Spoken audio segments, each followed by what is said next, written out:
Nanginginig ang aking mga kamay habang maingat kong inilalatag ang bawat piraso ng pilak na kubyertos sa linen na puting-puti. Hindi ito basta-bastang trabaho, ito ang aking pangarap. Ang Le Fleur, ang pinakamagarang kainan sa buong syudad, ang aking bagong tahanan. Dito ang bawat ulam ay sining, bawat serbisyo ay perpekto. Ang mga kumakain dito, mga taong hindi mo makikita sa ordinaryong buhay.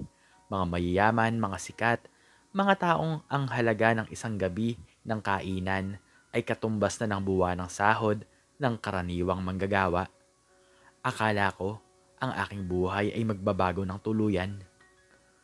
Mas mabilis, Angelica. Isang matalim na boses ang pumunit sa katahimikan. Si G. Ramos, ang aming manager. Nakatayo sa aking likuran.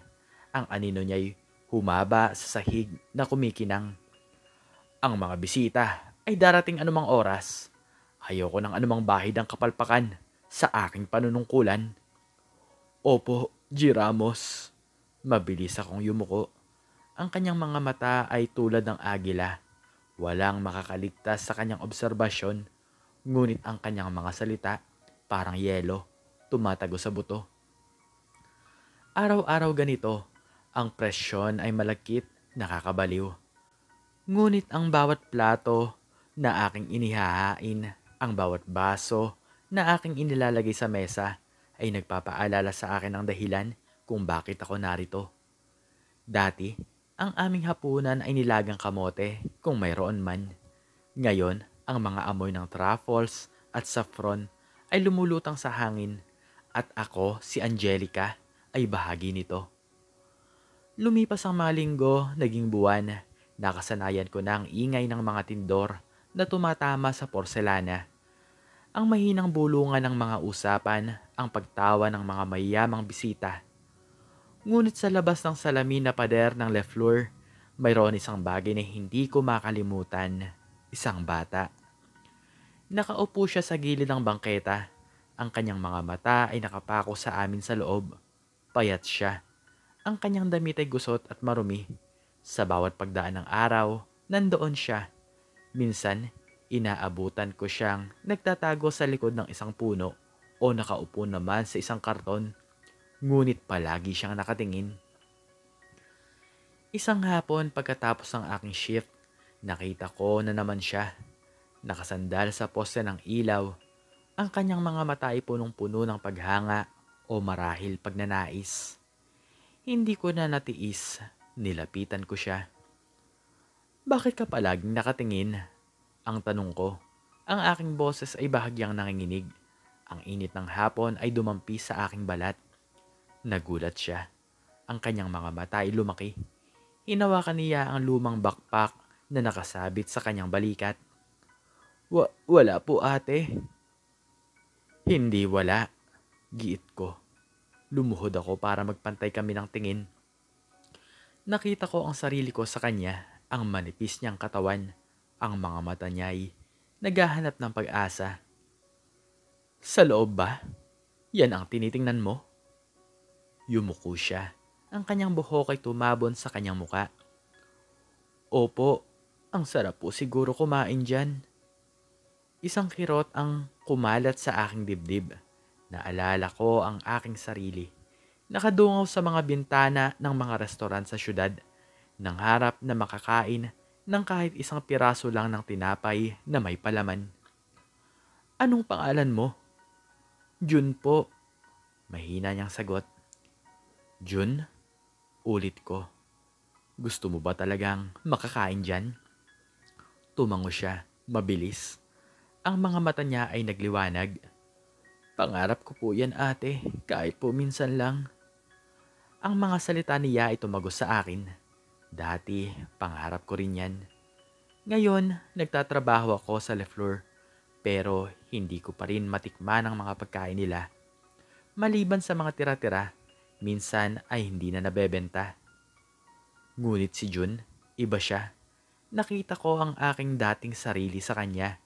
Ang gutom, ang pag-asa, ang pagnanais na makatikim ng sining. Nagdesisyon ako. Hindi ko alam kung ano ang mangyayari. Ngunit hindi ko kayang pabayaan ang batang yon. Bumalik ako sa loob. Angelica, bakit ka nawala? Si G. Ramos, ang kanyang mga labi ay nakasimangot. Mayroon tayong VIP reservation sa loob ng kalahating oras. Pasensya na po, G. Ramos. Mabilis ako naglakad patungo sa kusina. Kukunin ko lang po ang order para sa mesa 5. Pumasok ako sa kusina, ang amoy ng inihaw na karne at sariwang herbs ay bumalot sa akin. Kinuha ko ang isang plato ng pagkain na hindi nakukunin ng bisita dahil nagbago ang isip. At isa na na-overcook ng bahagya. Hindi ito perpekto para sa mga bisita. Ngunit para kay June, alam kong perpekto ito. Nagbayad ako para sa mga ito. Ang aking sahod ay bahagyang nabawasan. Hindi ko alintana. Lumabas ako. Ang plato ay maingat kong binalot sa isang paper bag. Naglakad ako patungo sa labas. Ang aking puso ay bumilis ang tibok. Saan ka pupunta, Angelica? Ang boses ni G. Ramos ay parang yelo. Tumindig ang lahat ng balahibo ko. Nakatayo siya sa likuran ko. Ang kanyang mga mata ay nakapako sa paper bag. Ano yan? G. Ramos? Nilunok ko ang aking laway. Kinuha ko lang po ang aking hapunan. Binayaran ko naman po ito. Hapunan? Tumaas ang isang kilay niya. Lumapit siya. Ang kanyang boses ay bumaba, puno ng hinala. At bakit mo kailangan dumaan sa likod? Bakit hindi ka kumain sa staff lunch? Ang kanyang mga mata ay sinundan ng aking tingin. Sa di kalayuan nakita niya si June. Nakatayo sa gilid. Ang kanyang mga mata ay naghahanap sa akin.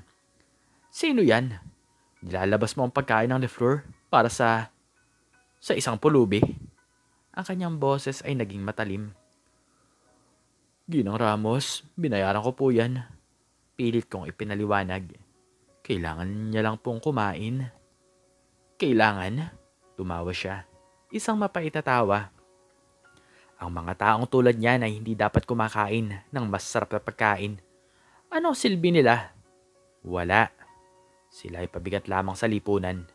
Walang kwenta ang ganitong mga klase ng tao.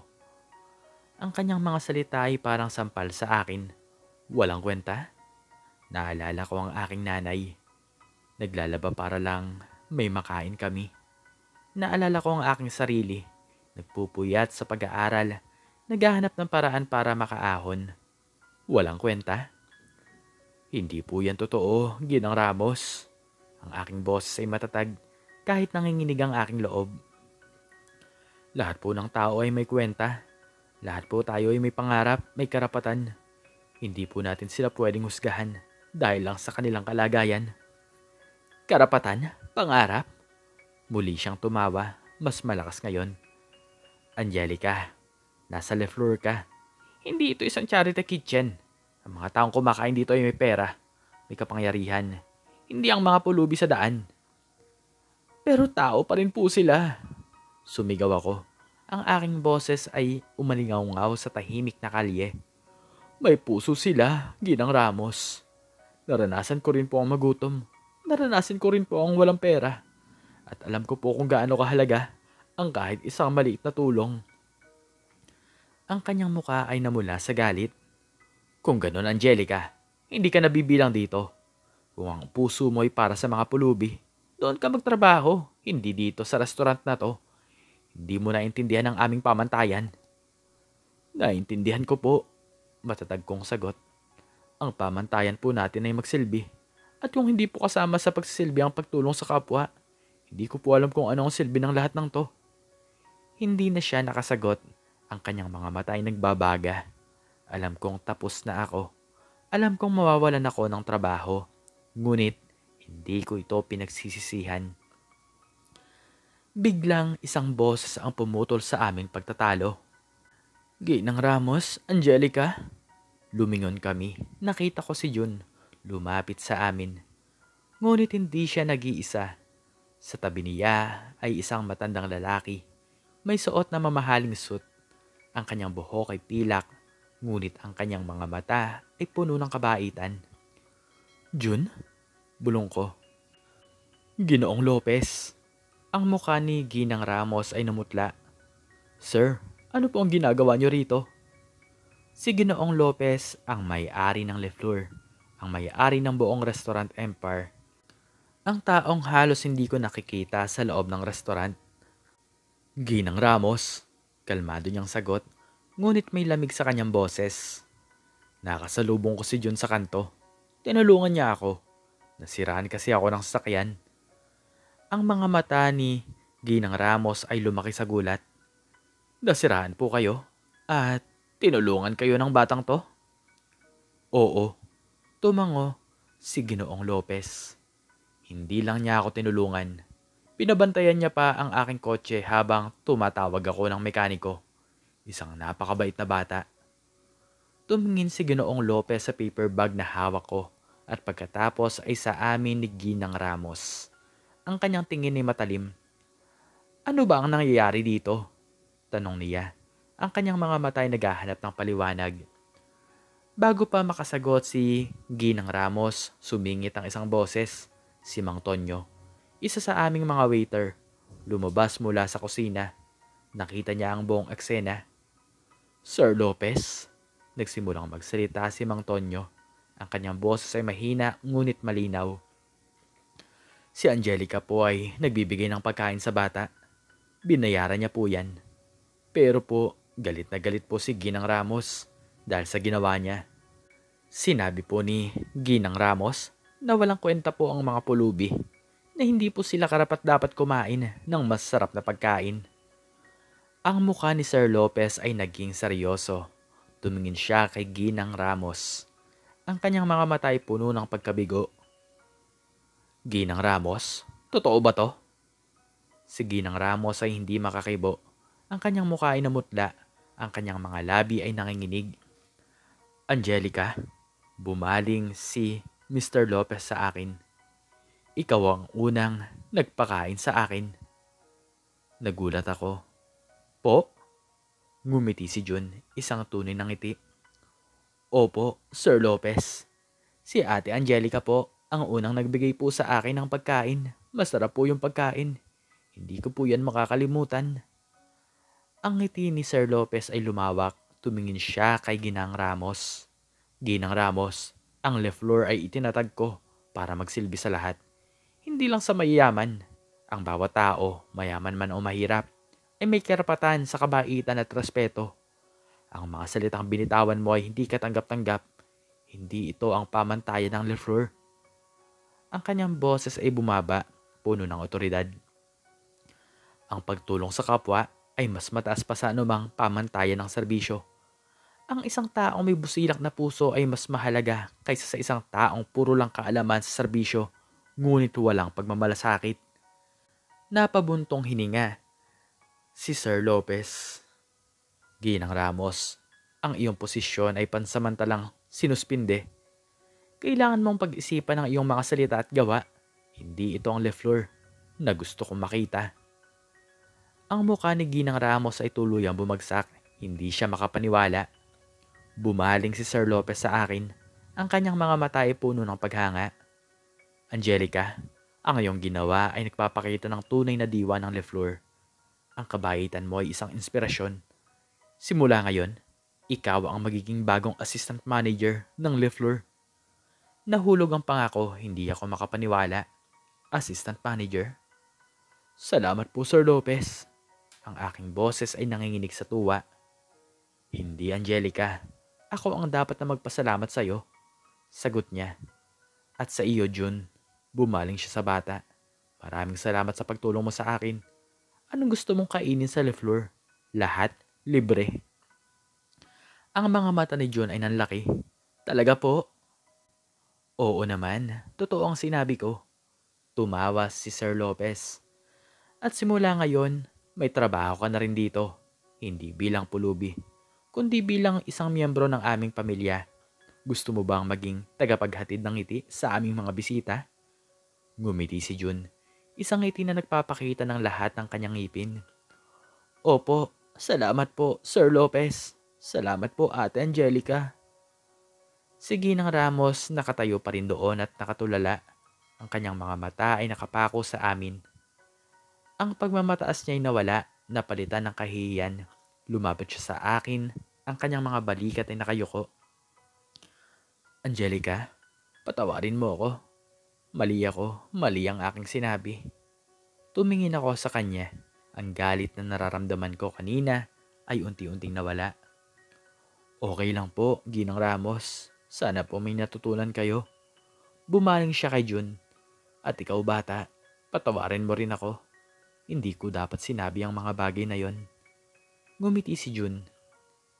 Okay lang po, basta po, maging mabait na po kayo sa lahat. Isang aral ang natutunan ng lahat sa araw na yon. Ang yaman at kahirapan ay hindi basihan ng halaga ng isang tao. Ang kabahaitan, paggalang at pag-asa ang tunay na kayamanan. Ipinagpatuloy ko ang aking buhay sa restaurant. Hindi na bilang isang simpleng waitress, kundi bilang isang assistant manager. Ngunit ang aking puso ay nanatiling pareho. Sa bawat araw nakikita ko si Jun. Masaya siyang nagtatrabaho, nagdadala ng ngiti sa mga bisita, at sa bawat paghahain ng pagkain, naalala ko ang araw na yon. Ang araw na ang isang simpleng gawa ng kabaitan ay nagpabago ng lahat. Masaya ako dahil sa bawat tao na natutulungan ko. Nakikita ko ang aking sarili at ang pag-asa na hindi dapat mawala kahit kailan. At hanggang dito na lamang po nagtatapos ang aking istorya. At sana po ay nagustuhan niyo ito. Please like, share, and subscribe. And click the notification bell para palagi po kayong updated sa mga bago ko pa pong istorya. Muli ay maraming salamat po at God bless us all.